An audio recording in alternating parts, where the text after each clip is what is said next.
It is to the Philippines now, where today's presidential election has a clear favorite, Ferdinand Marcos Jr. Now, the name Marcos is synonymous with corruption and human rights abuses in the country.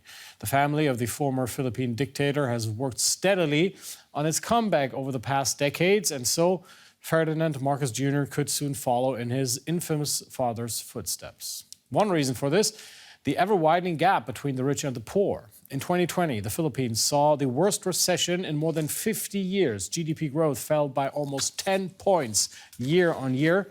Now, the economy is slowly recovering.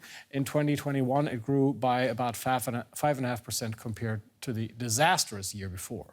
Now, the hugely important tourism sector has particularly been hit to date. Many holidaymakers are staying away. The results, companies are shutting down, incomes are dropping, unemployment and inflation have been rising sharply. In addition, the state's debt has grown because of high costs to combat the pandemic. But there's hope. Here's more from DW's Janelle de Malao. If numbers are anything to go by, there's reason to be optimistic about the Philippine economy. We have vaccinated a significant number of Filipinos, which is manifesting now because we have a very low case counts. And because of this one, we are able to liberally open our economy. In fact, we're expecting 7% annual growth. But inflation and unemployment keep Filipinos from feeling that recovery. In the run-up to Election Day, voters were promised that propelling their supported candidate to the presidency would change that. The price of goods will fall, the price of electricity will fall, of water, of everything for the poor. This so-called build infrastructure program will give people a lot of jobs. With this next president, we hope for lower costs for things like transport. Boosting employment and reining in living costs aren't the only tasks for the country's new leader. Many promises were made, from supporting small businesses and investing in education. The incoming government now has 6 years to prove that it will be able to turn promises into policy, not only for its supporters, but for the 110 million or so Filipinos it will be tasked with governing. Let's get the latest from DW correspondent Janelle de Malao, whose report you just saw. Janelle, you've been focusing on Ferdinand or Bongbong Marcos there mainly in your report. He's been polling ahead in the past weeks. Will he be able to deliver on the promises that he made, like lowering prices, for example?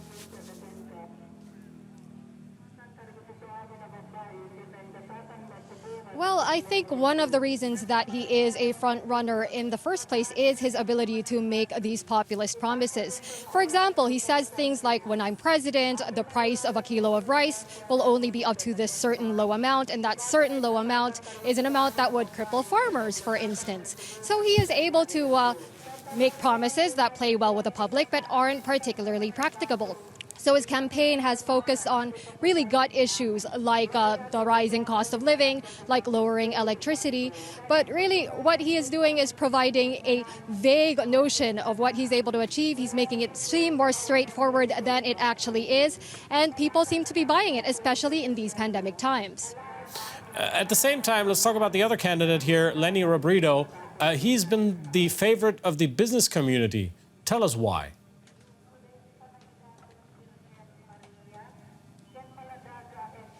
Indeed, well, Leni Robredo, she is a trained economist. She is a lawyer. She's perceived to have what it takes to be able to run an economy. And just in general, her agenda and her platform has been a lot more detailed and a lot more transparent.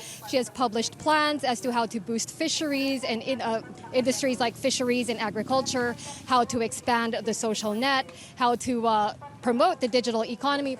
Whereas Bongbong Marcos's platform has been a bit more vague, as I was saying earlier. He also doesn't submit these policies up to scrutiny.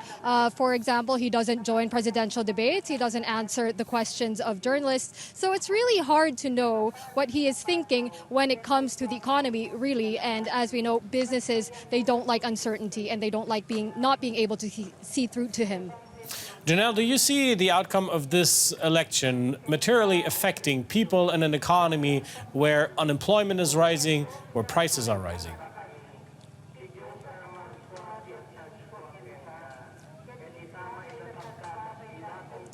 Well, if past is prologue, Christoph, it's really hard to say before any outcome has been determined. But I am standing in Ilocos Norte, which is the home region of Bongbong Marcos. He was governor here for a long time, and it remains one of the poorest regions in the Philippines. If that is what we're going by, then I don't know if he has what it takes to run the entire Philippine economy. Janelle Dumoulin, thank you for your assessment there.